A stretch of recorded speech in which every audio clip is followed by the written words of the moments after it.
Hi, I'm here at the Millionaire Corner. I'm at the Writer's Block with Kent, talking about what you should be checking out this week on our website. How you doing today, Kent? I'm good. How are you?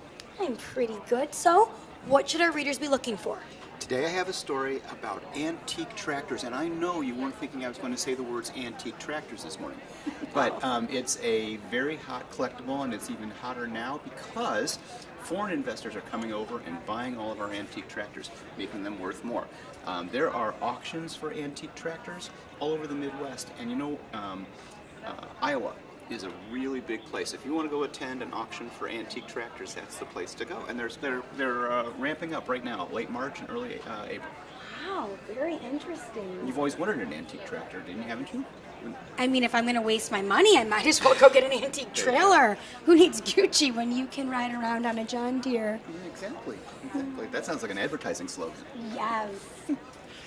I also have a story today from my sports blog. On Sunday, the NCAA picks the basketball teams for its annual tournament, and that is, to me, the best month of the year as a sports fan. March Madness. And Go Jayhawks, Rock Chalk Jayhawk, wave the wheat! And I get involved with both of my boys who get very involved, and there are office pools, and there's actually there's a study done that more employers now are allowing their employees to do in-office pools for the tournament because they see it as a good social interaction kind of thing. In the past, employers often have considered it a bit of a distraction and it kept people from doing their jobs, but more employers are understanding that they're going to do it anyway. Right, They'll do I was secret going to say pools, that. so Yeah. they might as well be involved. What else are we going to be talking about this week on the blog? All the other teams to root for other than Kansas?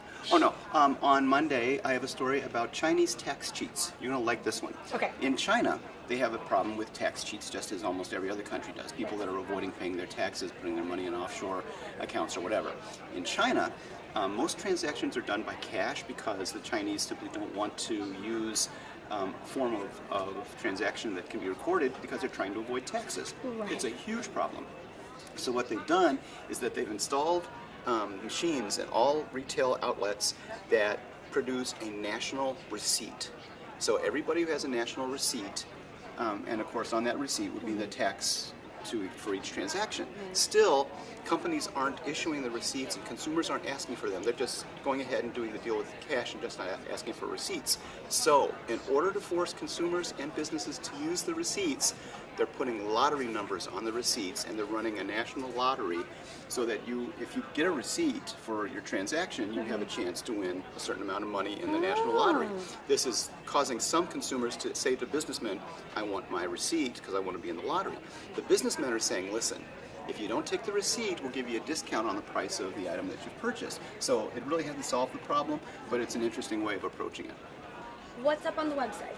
Well, I'll tell you what's up on the website. Finally, we have the interview with Jonathan Haney, who is a hedge fund manager, better known as a financial commentator on Fox as the capitalist pig.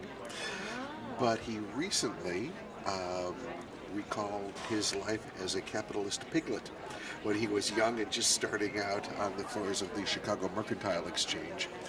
There's a new documentary that he put together called Pit Trading 101 that recaptures the heyday of the Chicago Mercantile Exchange and trading on the floor. It's a bygone era now. Computerized point-and-click trading has kind of made the pit obsolete.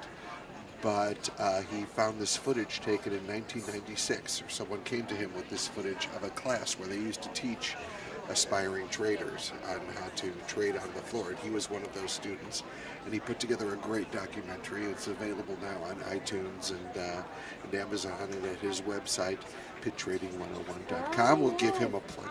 Right.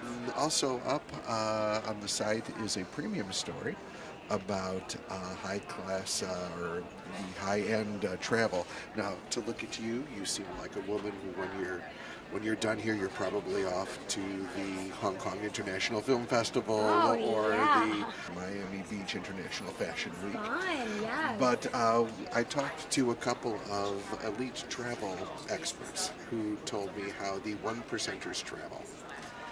And it's not the Dells, I assure you. It's Okay. it's a fascinating look at the super wealthy and how they travel and where they're traveling and what their travel priorities are. So that's up on the site. That'll be a great story. We also will have a story about St. Patrick's Day spending, which is Monday, and St. Patrick's kind of takes the smallest slice of the National Retail Federation's pie chart of holiday shopping. But it's a nice way to shake off the winter doldrums and break the cabin fever. They project that Americans will be spending $255 million just on beer this year. Since I don't drink, someone's going to be having mine. So, all right, sounds good. Yeah. So, spring break is coming. What fashion tips are you offering for spring break? All right, so funny you should ask because my blog this week is on spring break fashion. So I have up for you on Monday the top 10 must-haves that you are going to need for spring break. So I got some great shorts up there that are really trendy. I have a great sun hat. I talk about my favorite skincare line, which is La Mer. They have a really nice new SPF 50 face sunscreen that you're going to need. I talk about a great Jimmy Choo pair of sunglasses that I just got. So make sure you stop by this Monday to check out all my spring must-haves for spring break. So make sure you stop by this Monday to find out all my spring break fashion must-haves. I'm Heather Kiley from Millionaire Corner. Thanks so much for watching.